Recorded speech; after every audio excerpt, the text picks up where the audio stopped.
opinion, Ndi Igbo stand for one Nigeria.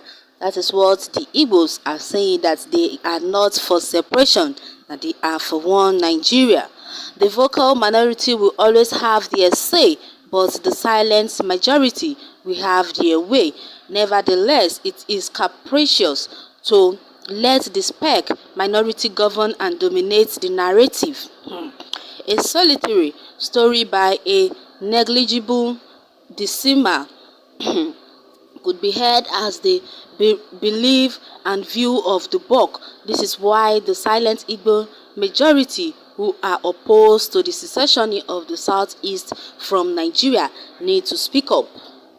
We cannot discount the perils, ills and concomitants of the Civil War, but it has been 51 years since the end of the war, and the Igbo have built back better and stronger. We people every corner of Nigeria and have made everywhere we settle our home. It is customary to find an Igbo native who can speak Hausa and Yoruba fluently, even much better than their indigenous tongue. A united Nigeria remains as a viable emporium for the enterprising Igbo. With enduring resilience, we have made magic out of the ordinary and turned dust into gold in the place we have settled, whether in the north or in the south. We dominate commerce, we have forged bonds and made families with host communities. We have crossed bloodlines and have nourished our gene pool with the rich ancestry of other people of Nigeria. We have become aboriginal Nigerians. It gladdened me when the Igbo Delegate Assembly said in June they are opposed to the breakaway of the southeast from Nigeria. The Igbo leaders from the 19 northern states declared that there is a new tribe, the Northern Igbo. This melange of Igbo whose stories have become intertwined and others with roots in the southeast have even residents there are in the majority. Really, there is new and only tribe, the Aboriginal Nigerian, a cross-genetic breed. Those crusading for the secession of the southeast today are deficient students of history and sociology. Even the late Odumegu Ojoku, the captain of the secessionist struggle during the war, regretted that devastating episode in our history. Ojukwu said, "I don't think the second war is necessary. We should have learned from the first one. There is no victory in war, only pain, blood and death. Nobody should provoke another war in Igbo land. Ndi Igbo must not let the vocal minority drown them out. They must speak up and be heard." At the weekend, I had a robust conversation with Nigeria and the southeast with some friends.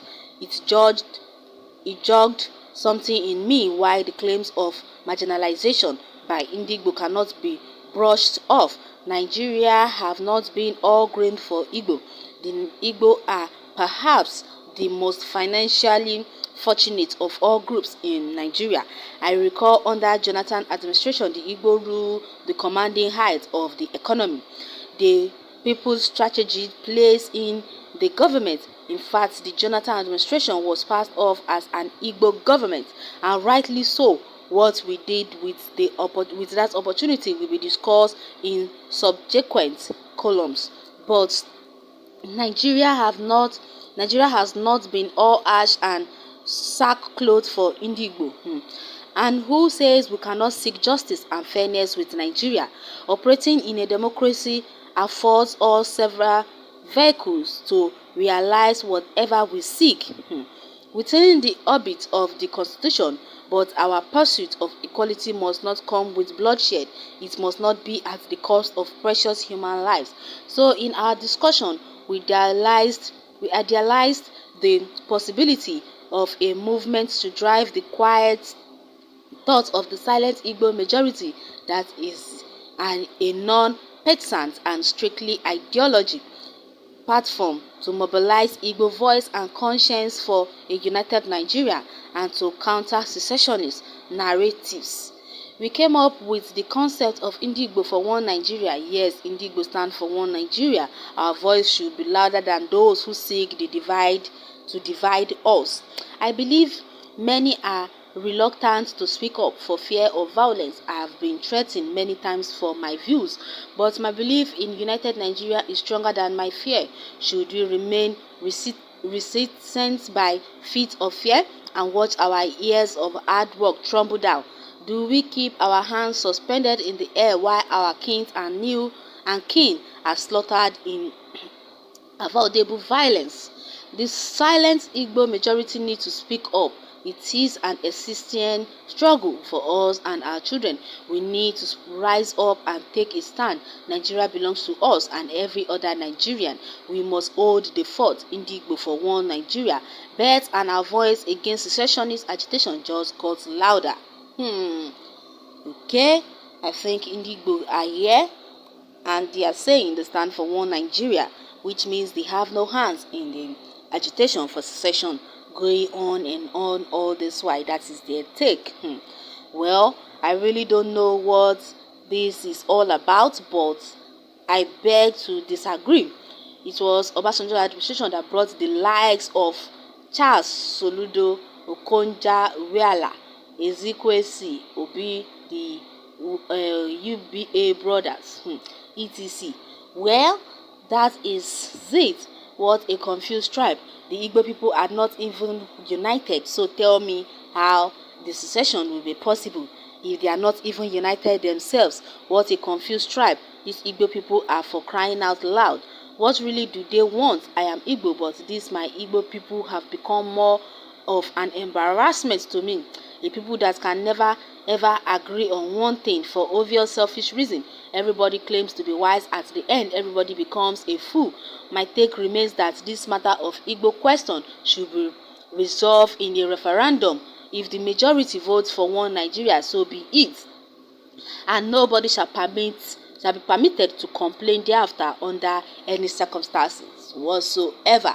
But as it stands right now, I don't really know what this is all going, what all this is all about, but I really hope that this comes to an end very soon, because as it stands now, the Igbo people are not even united. So tell me how it is possible for a Biafran nation to be created. I don't really think so, and I don't really hope this is even possible.